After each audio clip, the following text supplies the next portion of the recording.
Oui, mon histoire est intitulée Délivrance, car le poids qu'elle m'impose est insupportable. Elle s'est produite la semaine dernière et est en fait constituée d'une série de rapports faits par une équipe de 3 secouristes français, Benjamin, Mélodie et Karl. Par respect pour eux, j'ai changé leur nom. Par ailleurs, afin d'éviter d'y amener les curieux, le nom du lieu sera La Forêt. Si je possède ces rapports audio, c'est parce que je m'occupe de la radio du poste de secours proche de la forêt. Il s'agit d'un poste ridiculement petit pour une immense surface. Mais nos réclamations au sujet de notre manque de moyens n'ont eu d'autre résultat que de prendre notre mal en patience. Nous et les touristes en avons finalement payé le prix. Le premier rapport n'en est pas vraiment un, donc je le numéroterai 00. Je vous laisse lire à présent. Je noterai de temps en temps de petits commentaires pour vous éclaircir la situation. Rapport numéro 00. Lieu, poste de secours. De Mélodie. Heure, 10h. 1, 2, 1, 2. Le vieux, tu nous entends? Bon, ok. Je t'entends gueuler d'ici. On prend la Jeep et on fonce chercher la gosse. Je te tiens au courant. On fera des rapports réguliers. La gosse, comme disait Mélodie, était une enfant qui avait disparu à l'orée de la forêt. Ses parents, qui campaient, étaient venus nous prévenir, inquiets. Pour communiquer, je devais utiliser l'unique radio du centre, donc je retranscrirai également certains passages. Conversation 1. On a oublié les méthodes de Karl au poste. Ils ne sont pas bien.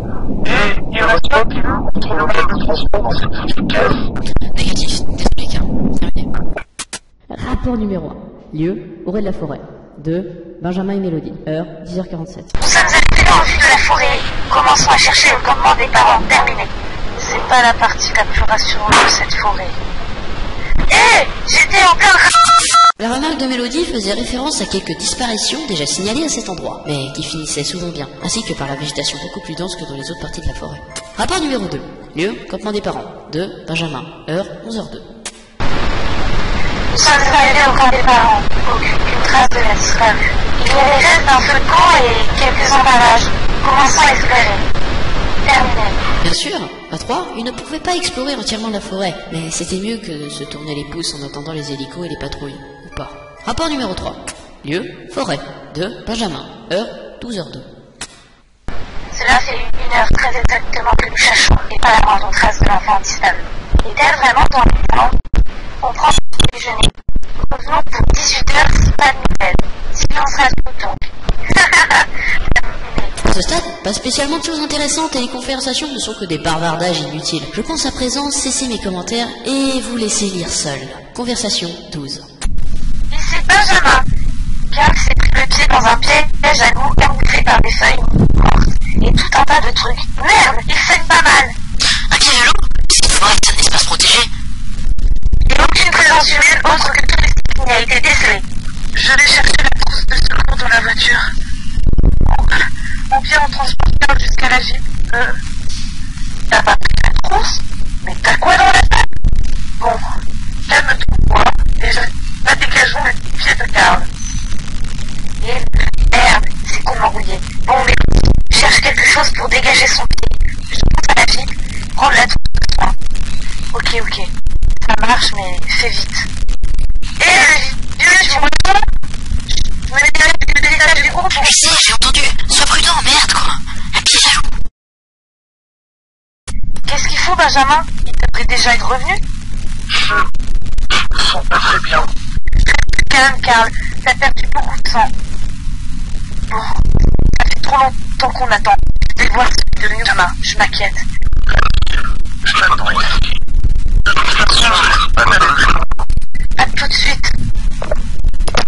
Hé Mélodie, laisse pas Karl tout seul. S'il y a un piège à l'eau, il y a un chasseur. Je veux que tu restes avec lui. Je veux savoir comment va Benjamin. Fais pas le con, pense à Karl. Merde. Putain, je retourne voir Karl. Rapport numéro 4. Lieu, forêt. 2. Mélodie. Heure, 16h43. Je pense nécessaire de faire un rapport de la situation actuelle. Après une marche dans la forêt, nous avons atteint le moment des parents où la petite fille semble avoir disparu sans laisser de traces. À partir de ce point, nous avons entamé des recherches hasardeuses à travers la forêt, jusqu'à ce qu'un événement inattendu vienne perturber les recherches. En effet, Karl s'est pris le pied dans un piège. Nos tentatives pour le libérer se sont soldées par des échecs. Finalement, à cause des saignements importants venant de la jambe de Karl, Benjamin s'est décidé à chercher des soins médicaux dans la Jeep, garée à environ 3/4 d'heure à vol d'oiseau. Passé le délai de 2h30 d'attente, j'ai décidé de rejoindre Benjamin, avant de revenir en direction de Karl, qui ne pourrait se défendre seul face aux chasseurs, qui d'ailleurs s'il présentait une attitude négative. Finalement, il semblerait que mes craintes aient été fondées. À mon retour auprès de Karl, plus de pièges, plus de Karl, plus rien, excepté le sang qui avait coulé de ses plaies. Conversation 13. Karl est là. Non, Mais comment c'est possible?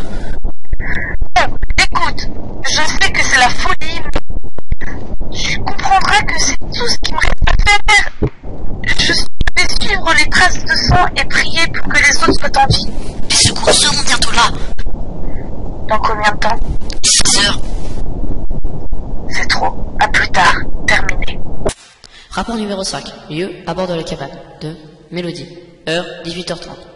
J'ai suivi les traces de sang, qui d'ailleurs devenaient presque invisibles. Elles m'ont conduit jusqu'à une cabane. Je vais attendre un peu, voir s'il se passe quelque chose. Rappelle-moi dans 30 minutes. Si je n'ai rien vu, passé ce délai, j'irai à l'intérieur. Conversation 14. Oh merde! Je viens de voir un type sortir de la cabane, mais il se déplaçait comme un espèce de gorille, tantôt debout, tantôt à quatre pattes. Je vais foncer à la cabane. Oh mon Dieu. Oh, merde. Je viens d'ouvrir la porte. Et je me retiens de vomir. Il y a du sang partout. Des restes d'animaux plus ou moins décomposés. Un peu partout. Un mobilier très précaire en vrac. Des instruments complètement éparpillés.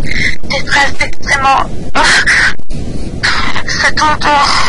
Mon Dieu, cette odeur. Tu peux encore fuir. Non. Assis près du but, je vais fouiller. C'est de pire en pire. Jésus, Joseph, il y a une trappe au plafond. Il y a du sang qui coule.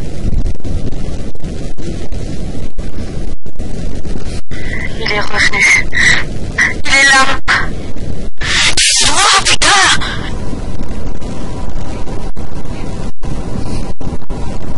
J'ouvre la trappe. Il est tout près. Je suis dans cette espèce de grenier, mais j'y vois rien. J'active ma torche. Karl et Benjamin. Je ne peux pas te décrire. Il y a la petite. Elle est en vie, mais elle est nue et porte des traces de coups. Vas-y! Allez! Aide-moi! T'as compris?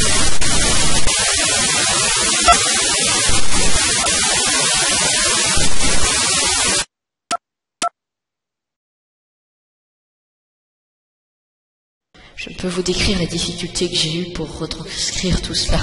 Ce jour-là, j'ai perdu mes amis et mon emploi car j'ai été renvoyé par le presse de non-assistance à personne en danger.